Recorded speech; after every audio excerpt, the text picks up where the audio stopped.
मैं कुछ नहीं बोला, लेकिन पत्नी ने संभवतः कुछ उदास स्वर में कहा कि उसको आजकल थोड़ा बुखार रहता है। उसका विश्वास है कि बरन की बहू ने उस पर जादू टोना कर दिया है।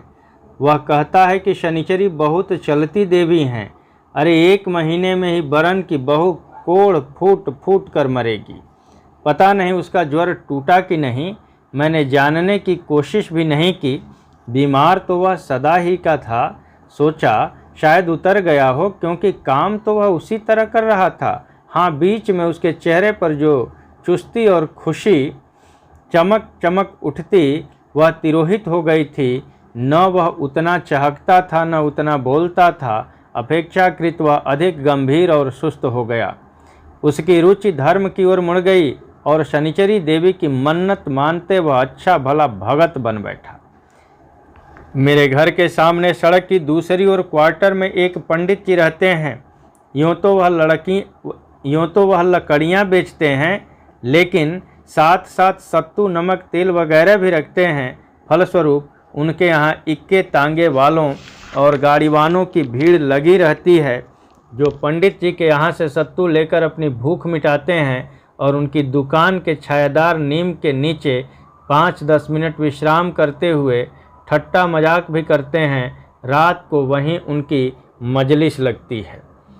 उस रात गर्मी इतनी थी कि आंगन में दम घुटा जा रहा था। मैं खाने के पश्चात चारपाई को घसीटते हुए लगभग सड़क के किनारे ले गया।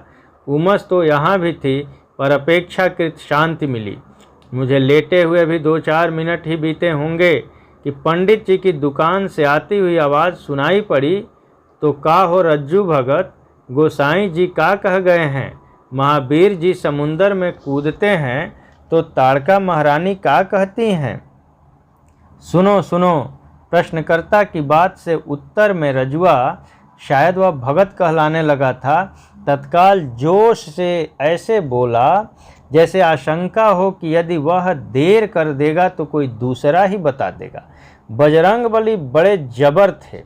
वह समुंदर में कुछ दूर तक तैर लेते हैं तो उनको ताड़का महारानी मिलती हैं। ताड़का महारानी अपना रूप दिखाती हैं तो बजरंगबली किससे कम हैं? ये मियाँ एढ़े तो हम तुमसे डेढ़ है। बजरंगबली भी उतने ही बड़े हो जाते हैं। इसके बाद ताड़का महारानी और बड़ी हो जाती हैं तो बजरंगबली मच्छर बनकर ताड़का महारानी के कान से बाहर निकल आते हैं। तो ये रज्जू भगत, गांधी महात्मा भी तो जेल से निकल जाते हैं? किसी दूसरे ने पूछा। रजुआ ने और जोर से बताया, सुनो सुनो। गांधी महात्मा को सरकार जब जेल में डाल देती है तो एक दिन क्या होता है कि सभी सिपाही प्यादा के होते हुए भी गांधी महात्मा जेल से निकल जाते हैं और सबकी आंखों पर पट्टी बंधी रह जाती है। गांधी महात्मा 7 समुंदर पार करके जब दिल्ली पहुंचते हैं तो सरकार उन पर गोली चलाती है। गोली गांधी महात्मा की छाती पर लगकर 100 टुकड़े हो जाती है और गांधी महात्मा आसमान में उड़कर गायब हो जाते हैं। इसके पूर्व महात्मा गांधी की मृत्यु का ऐसा दिलचस्प किस्सा मैंने कभी नहीं सुना था। यद्यपि गांधी जी की हत्या हुए 4 वर्ष गुजर गए थे। उसकी दाढ़ी जैसे जैसे बढ़ती गई, रजुआ के धर्म प्रेम का समाचार भी फैलता गया। निचले तबके के लोगों में अब वह रज्जू भगत के नाम से पुकारा जाने लगा।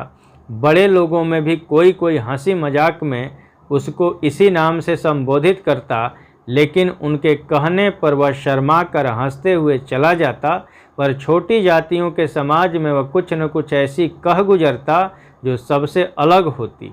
अक्सर उनकी मजलिसें रात को पंडित जी की दुकान के आगे जमती और रजुआ उनसे राम सीता जी की चर्चा करता, भूत प्रेत बरमडीह के महत्व पर प्रकाश डालता और झाड़ फूंक मंत्र जप का महत्व समझाता। वे नाना प्रकार की शंकाएं प्रकट करते और रजुआ उनका समाधान करता। लेकिन इतनी धार्मिक चर्चाएं करके शनिचरी देवी पर जल चढ़ाने तथा दाढ़ी रखने के बावजूद उसकी मनोकामना पूरी न हुई। शाम को दफ्तर से लौटा ही था कि बीवी ने चिंतातुर स्वर में सूचना दी, अरे जानते नहीं, रजुआ को हैजा हो गया है। उन दिनों गर्मी अपनी चरम सीमा पर थी और गड्ढे पर बम पुलिस की गली में, जो शहर के अत्यधिक गंदे स्थान थे, हैजे की कई घटनाएं हो गई थीं। मुझे आश्चर्य नहीं हुआ, क्योंकि रजुआ को हैजा न होता तो और किसको होता। जिंदा है या मर गया? मैंने उदासीन स्वर में पूछा। मेरी पत्नी ने अफसोस प्रकट करते हुए कहा, क्या बताएं, मेरा दिल छटपटा कर रह गया। वहीं खंडहर में पड़ा हुआ है, कै दस्त से पस्त हो गया है। लोग बताते हैं कि आधे एक घंटे में मर जाएगा। कोई दवा दारू नहीं हुई? कौन उसका सगा बैठा है जो दवा दारू करता? शिवनाथ बाबू के यहाँ काम कर रहा था, पर जहाँ उसको एक कै हुई कि उन लोगों ने उसको अपने यहाँ से खदेड़ दिया। फिर वह राम जी मिश्र के उसारे में जाकर बैठ गया। लेकिन जब उन लोगों को पता लगा कि उन्होंने भी उसको भगा दिया, उसके बाद वह किसी के यहाँ नहीं गया, जाकर खंडहर में पेड़ के नीचे पड़ गया। मैंने जैसे व्यंग्य किया, तुमने अपने यहाँ क्यों न बुला लिया? पत्नी को यह आशा नहीं थी कि मैं ऐसा प्रश्न करूँगा, इसलिए स्तंभित होकर मुझे देखने लगी। अंत में बिगड़ कर बोली कि मैं उसे यहाँ बुलाती, कैसी बात करते हैं आप? मेरे भी बाल बच्चे हैं, भगवान न करे उनको कुछ हो गया तो। मैं हंस पड़ा, फिर उठ खड़ा हुआ, जरा देख आऊँ। दरवाजे की ओर बढ़ता हुआ बोला, आपके पैरों पड़ती हूँ, उसको छूइएगा नहीं और झटपट चले आइएगा। पत्नी गिड़गिड़ाने लगी।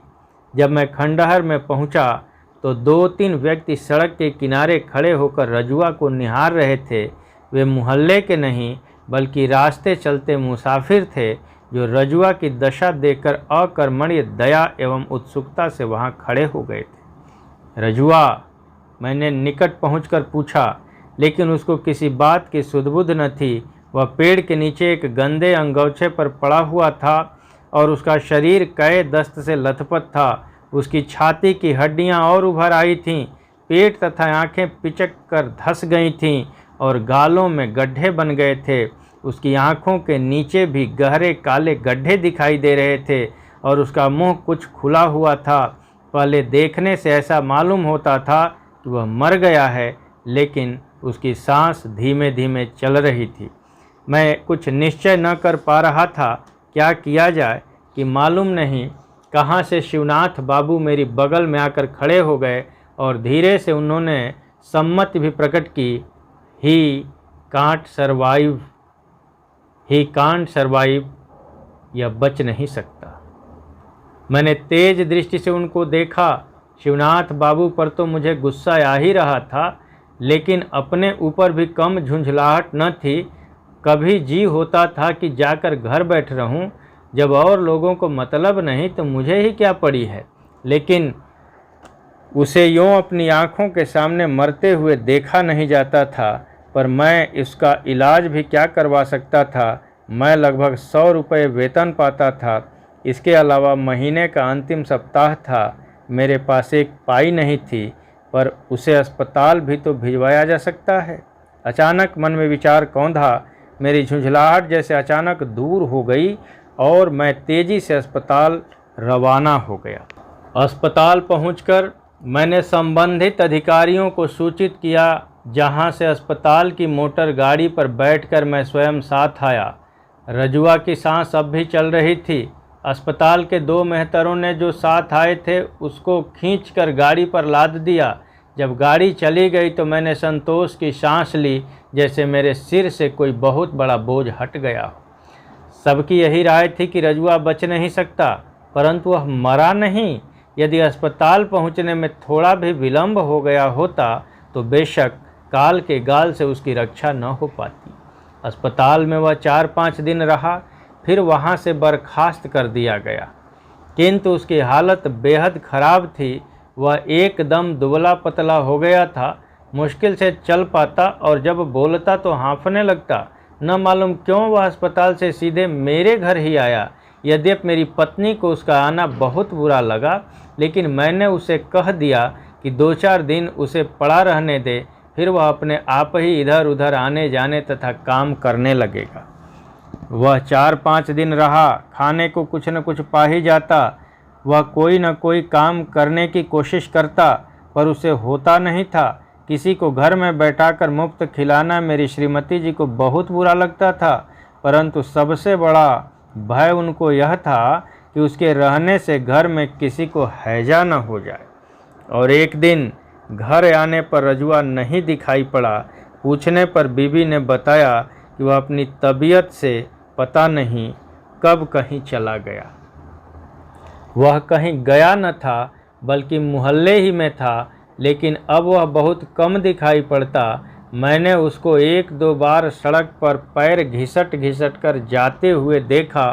संभवतः वह अपना पेट भरने के लिए कुछ न कुछ करने का प्रयत्न कर रहा था।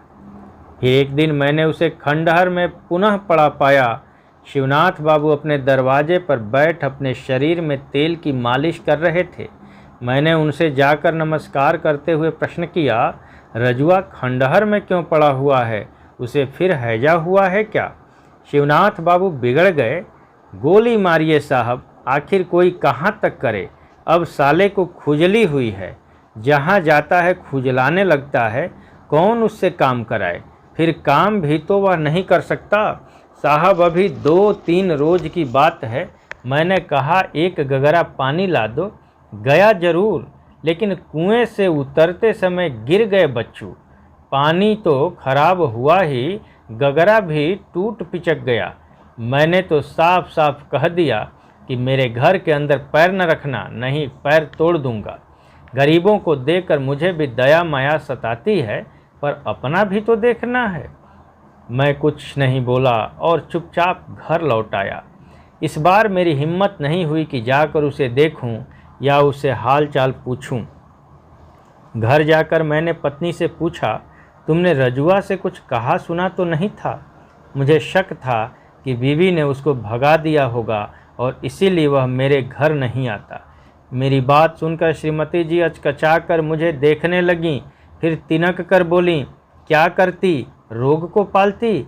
कोई मेरा भाई बंधु तो नहीं? मैं क्या कहता। रजुआ को भयंकर खुजली हो गई थी, लेकिन उसने मोहल्ला नहीं छोड़ा। वह अक्सर खंडहर में बैठकर अपने शरीर को खुजलाता रहा। खाने की आशा में वह इधर उधर चक्कर भी लगाता। कभी कभी वह मेरे घर के सामने लकड़ी वाले पंडित जी के यहाँ जाता और पंडित जी थोड़ा सत्तू दे देते। मैंने भी 1-2 बार अपने लड़के के हाथ खाना भिजवा दिया। इस तरह उसके पेट का पालन होता रहा। उसका चेहरा भयंकर हो गया था, एकदम पीला और हाथ पैर जली हुई रस्सी की तरह ऐंठे हुए। वह बाहर कम ही निकलता और जब निकलता तो उसको देखकर एक अजीब दहशत सी लगती, जैसे कोई नरकंकाल चल रहा हो। आषाढ़ चढ़ गया था और बरसात का पहला पानी पड़ चुका था।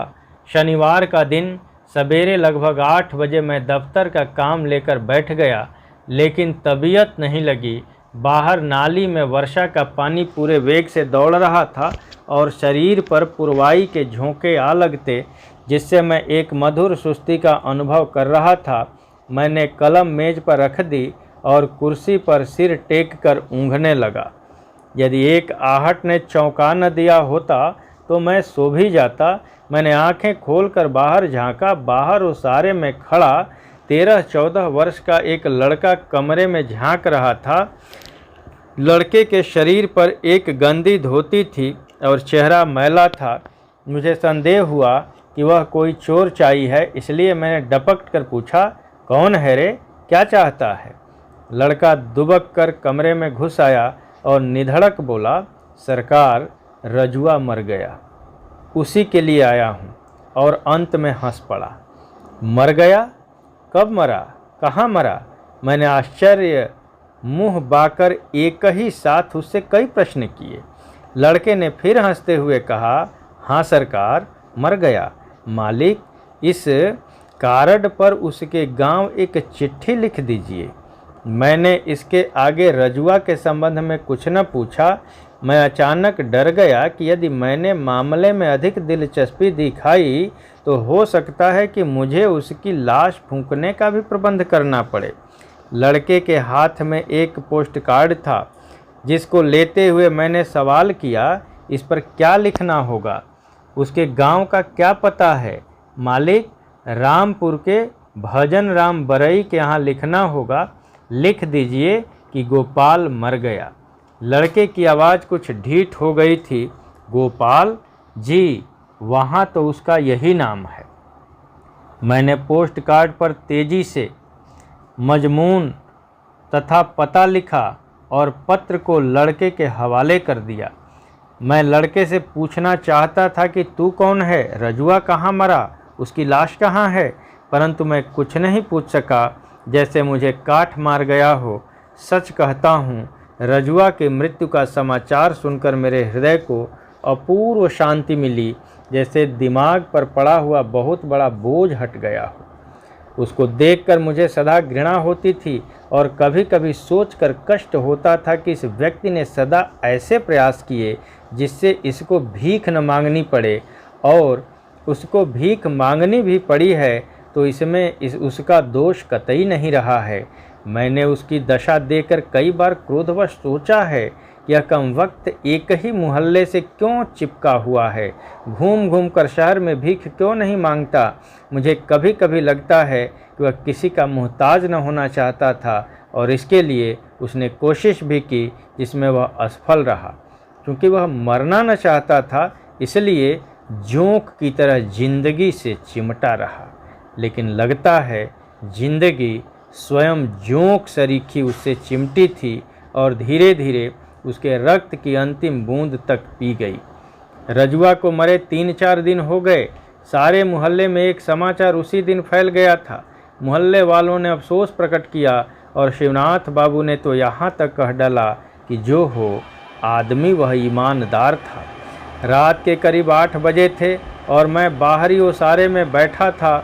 आसमान में बादल छाए थे और सारा वातावरण इतना शांत था जैसे किसी षड्यंत्र में लीन हो। बगल की चौकी पर रखी धुंधली लालटेन कभी कभी अचानक कर उठती और उसके चारों ओर उड़ते पतंगे कभी जमीन के अंदर घुस जाते, जिससे तबीयत असह्य खीज से भर उठती। मैं भीतर जाने के उद्देश्य से उठा कि सामने एक छाया देखकर एकदम डर गया। रजुआ की शक्ल का एक नरकंकाल भीतर चला आ रहा था। सच कहता हूँ, यदि मैं भूत प्रेत में विश्वास करता तो चिल्ला उठता, भूत भूत। मैं आंखें फाड़ फाड़ कर देख रहा था। नरकंकाल धीरे धीरे घिसटता बढ़ा आ रहा था। यह तो रजुआ ही था। ठठरी मात, क्या वह जिंदा है? वह मेरे निकट आ गया। संभवतः मेरी परेशानी भांप कर बोला, सरकार, मैं मरा नहीं हूँ, जिंदा हूँ। अंत में वह सूखे होठों से हंसने लगा। तब वह लड़का क्यों आया था? मैंने गंभीरतापूर्वक प्रश्न किया। उसने पहले दांत निपोर दिए, फिर बोला, सरकार, वह गुदड़ी बाजार के बचन राम का लड़का है। मैंने ही उसको भेजा था। बात यह हुई सरकार कि मेरे सिर पर एक कौवा बैठ गया था। हुजूर, कौवे का सिर पर बैठना बहुत अशुभ माना जाता है, उससे मौत आ जाती है। फिर गांव पर चिट्ठी लिखने का क्या मतलब? मेरी समझ में अब भी कुछ ना आया था। उसने समझाया कि सरकार, यह मौत वाली बात किसी सगे संबंधी के यहाँ लिख देने से मौत टल जाती है। भजनराम बरई मेरे चाचा होते हैं। मालिक, एक और कार्ड है, इस पर लिख दें सरकार कि गोपाल जिंदा है, मरा नहीं। मैंने पूछना चाहा कि तू क्यों नहीं आया, लड़के को क्यों भेज दिया, लेकिन यह सब व्यर्थ था। संभवतः उसने सोचा हो कि उसका मतलब कोई न समझे और लोग बात को मजाक समझकर कहीं दूर न दें। मैंने पोस्टकार्ड लेकर उस पर उसकी इच्छानुसार लिख दिया। पोस्टकार्ड लौटाते समय मैंने उसके चेहरे को गौर से देखा। उसके मुख पर मौत की भीषण छाया नाच रही थी और वह जिंदगी से जोंक की तरह चिमटा था। लेकिन जोंक वह था या जिंदगी? वह जिंदगी का खून चूस रहा था या जिंदगी उसका, मैं तय न कर सका।